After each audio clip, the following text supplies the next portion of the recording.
Hello बच्चों, second video में हम पढ़ने वाले हैं properties of image form by the plane mirror. Plane mirror किस तरीके की इमेज फॉर्म करता है, उनकी प्रॉपर्टीज क्या क्या है, किन किन इंपॉर्टेंट प्रॉपर्टीज को हमको ध्यान रखना है और स्कूल एग्जामिनेशन में क्या पूछने वाला है। सो गेट रेडी, हम शुरुआत कर रहे हैं। Now the second part is formation of image of a point object by plane mirror.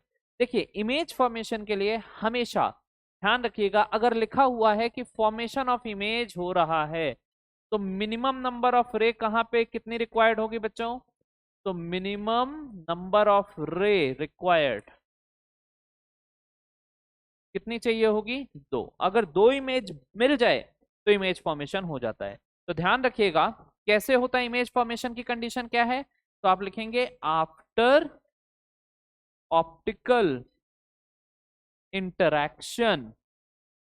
After optical interaction, optical interaction मतलब कुछ भी हो सकता है सर। ऑप्टिकल इंटरैक्शन में रिफ्लेक्शन भी हो सकता है, ऑप्टिकल इंटरैक्शन में रिफ्रैक्शन भी हो सकता है, ऑप्टिकल इंटरैक्शन में कुछ भी हो सकता है।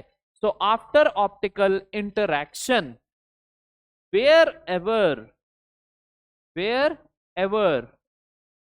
रे मीट्स और appear to meet or appear to meet appear to meet, वहां पे बनती है, वहां पे बनती है क्या? इमेज। वहां पे क्या बनती है बच्चे? तो अगर एक्चुअली में मीट कर जाएं, अगर एक्चुअली में मीट कर जाएं मतलब रे मीट वाली कंडीशन आती है, अगर एक्चुअली में मीट कर जाएं तो ऐसी इमेज को कहते हैं रियल इमेज। और अगर अपेयर हो रही हैं लेकिन मीट नहीं कर रही हैं तो ऐसी इमेज को हम कहते हैं वर्चुअल इमेज। कैसी इमेज कहेंगे बच्चे? Virtual image. मतलब सर ऐसा लग रहा है कि मिल रही हैं लेकिन एक्चुअली में नहीं मिल रही हैं, तो ये वर्चुअल दी दुनिया है, ये ख्याली दुनिया है, ये दिमाग की बनाई हुई दुनिया है। तो ये छोटी छोटी सी पार्ट हमें ध्यान में रखना है। अब मतलब जैसे सर, जैसे अगर मैं ये देखूं तो ये ऑब्जेक्ट है, लाइट रे यहां से गई, यहां पे angle of incidence is equal to angle of reflection बना के वापस आई। दूसरी रे यहाँ पे गई, यहां से गई, यहाँ पे वापस आई। यहाँ पे बैठा हुआ हमारा दोस्त देख रहा है, उसे ऐसे लग रहा है कि अरे लाइट रे तो ऐसे आ रही है, लाइट रे तो डाइवर्ज होती हुई दिख रही है। लाइट रे अगर डाइवर्ज होती हुई दिख रही है मतलब कहीं ना कहीं कहीं ना कहीं कहीं ना कहीं कहीं ना कहीं पीछे इसका सोर्स होगा, पीछे इसका सोर्स होगा। एक्चुअली में लाइट रे वहां से नहीं आ रही है लेकिन उसको ख्याल आया, दिमाग में आया, तो ऐसी इमेज जो ख्याल के कारण बन रही है उस इमेज को हम वर्चुअल इमेज कहते हैं। कौन सी इमेज कहते हैं बच्चे? Virtual image. तो यहां पे बन गया वर्चुअल, क्या बन गया बेटा? वर्चुअल। क्या बन गया बच्चे? Virtual image. ठीक है, तो दो तरीके की इमेज होती हैं, एक होती है रियल इमेज, दूसरी होती है वर्चुअल इमेज। एक होती है रियल इमेज, दूसरी होती है वर्चुअल इमेज। तो ध्यान रखिएगा। ठीक है, now properties of image formed by plane mirror. अब हमें देखना है कि प्रॉपर्टीज क्या होंगी। तो हमेशा ध्यान रखिएगा जब भी कभी प्लेन मिरर को इमेज बनाता है तो लेटरली इन्वर्टेड इमेज बनती है। लेटरली इन्वर्टेड मतलब पी यहां पे देखोगे तो यहाँ पे पी ऐसा उल्टा पी दिखेगा। ठीक है, तो ये लेटरली इन्वर्टेड इमेज कहलाती है। ये क्वेश्चन बोर्ड्स के लिए बहुत इंपॉर्टेंट है, very important question for board examination, very very very important question for board examination. आप ध्यान रखिएगा, अगर इसे हम देखते हैं तो what are the characteristic of the image formed by a plane mirror. तो प्लेन मिरर की कैरेक्टरिस्टिक क्या होगी इमेज फॉर्मेशन की? अगर हम इसे देखते हैं तो हमेशा ध्यान रखिएगा द इमेज इज वर्चुअल। सबसे पहली property, the image is virtual. जो इमेज का फॉर्मेशन हो रहा है वो कौन सी इमेज का फॉर्मेशन हो रहा है? वर्चुअल इमेज का फॉर्मेशन हो रहा है। दूसरी प्रॉपर्टी क्या है बेटा? The image is far behind the mirror as the object is from the mirror. Image उतनी ही दूर होगी मिरर से जितनी दूर ऑब्जेक्ट होगा मिरर से। तीसरी प्रॉपर्टी है the image is laterally inverted. The image is laterally inverted. Image कैसे इन्वर्टेड होगी? लैटरली इन्वर्टेड होगी। चौथा क्या है बच्चे? The image has the same dimension as the thing. मतलब जितना भी डायमेंशन, जितनी भी लेंथ ब्रेथ हाइट होगी उतनी ही इमेज का भी डायमेंशन होगा। और नेक्स्ट पार्ट आता है हमेशा the image is upright, that means the image is erect. तो ये छोटे छोटे छोटे छोटे पॉइंट्स आपको ध्यान रखना है, इसी के थ्रू हम इमेज फॉर्मेशन को बाद में यूटिलाइज करने वाले हैं। ठीक है, अब नेक्स्ट पार्ट आता है आपका स्फेरिकल मिरर्स। तो what do you mean by spherical mirror? Spherical mirror एक बड़ा सिंपल सा कॉन्सेप्ट है। इस कॉन्सेप्ट में कुछ नहीं करना है, बस हमें इतना ध्यान रखना है कि एक हमने स्फेयर लिया, उसको बीच से कट कर दिया कुछ इस तरीके से।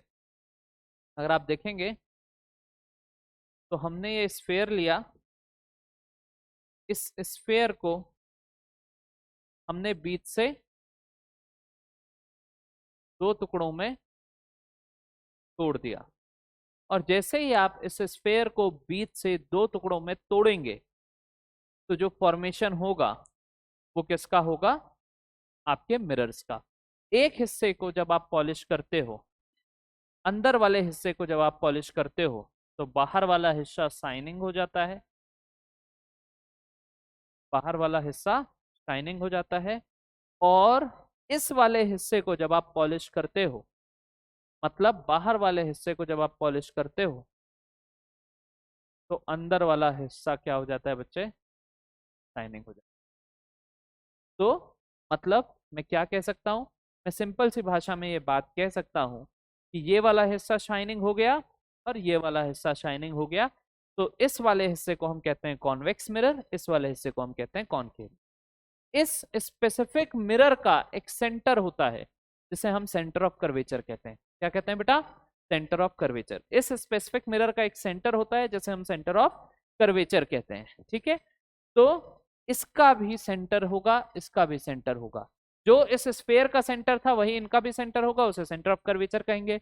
इस स्फेयर में कुछ रेडियस अप्लाई करेगा, यहाँ पे भी रेडियस होगा इसे, क्योंकि अब ये कर्वेचर है, मतलब पूरे स्फेयर का एक टुकड़ा है, तो इसे हम रेडियस ऑफ कर्वेचर कहेंगे। ठीक है, तो ये सेंटर ऑफ कर्वेचर हो गया, अगला हिस्सा रेडियस ऑफ कर्वेचर हो गया। यहाँ पे आता है बच्चे फोकस। ठीक है, ये कहलाता है हिस्सा फोकस। क्या होता है फोकस, मैं भी आपको समझाऊंगा। ये कहलाता है हिस्सा फोकस। यहाँ पे भी फोकस होगा, दोनों जगह पे फोकस होगा।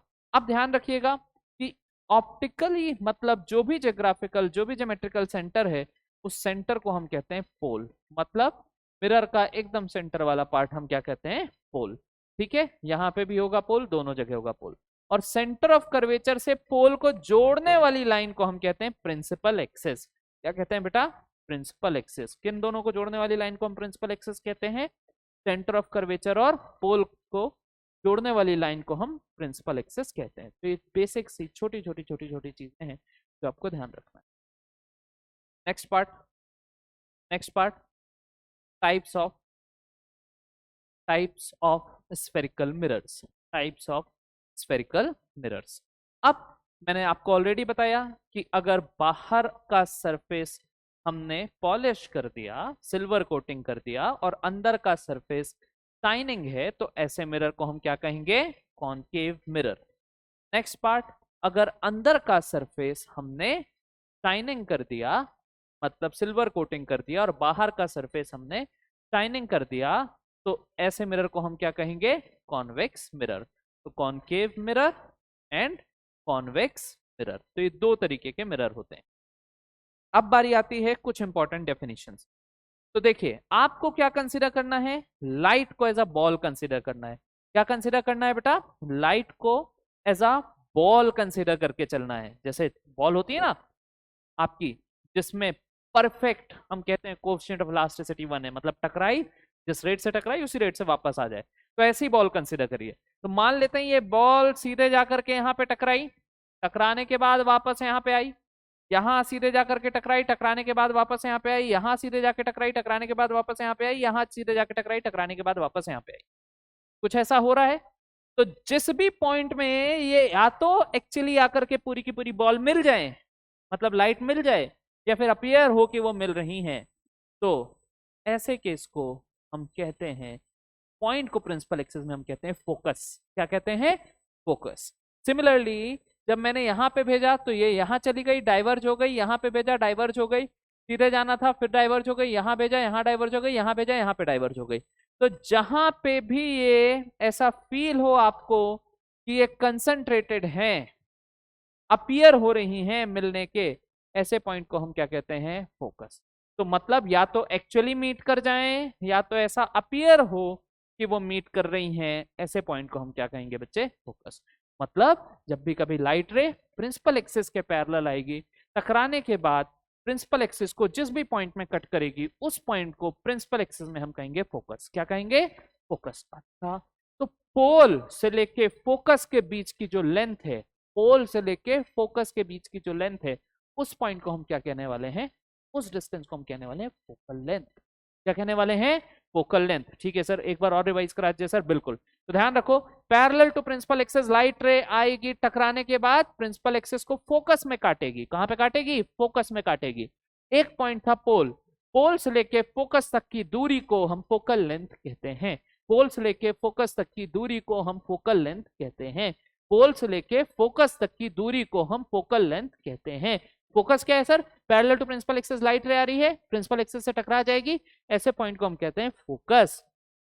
सो ये हमने शुरुआत कर दी है, एक मिरर की डेफिनेशन हमने जान लिया है, प्लेन मिरर के थ्रू इमेज फॉर्मेशन कैसे होता है हमने समझ लिया है। नेक्स्ट टॉपिक में हम स्फेरिकल मिरर के इंपॉर्टेंट केसेस को देख करके कुछ क्वेश्चंस लगाने के बाद हम image formation through spherical mirror शुरू करेंगे। अभी के लिए इतना ही। Thank you so much, take care of yourself.